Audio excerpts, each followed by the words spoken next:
আমরা আসতেছি কীর্তন দেখার জন্য। পুন্ডিরা হচ্ছে কীর্তন। আমরা আসছি কীর্তনে পুন্ডরিয়াতে। এখানে অনেক অনেক জিনিস আছে সুন্দর। আমি কিছু জিনিস আমি নিয়েছি।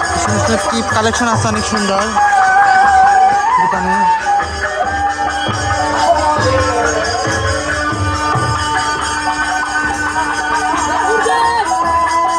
ওইদিকে কীর্তন হচ্ছে। এই দোকানপাট সব বন্ধ করছে ওরা।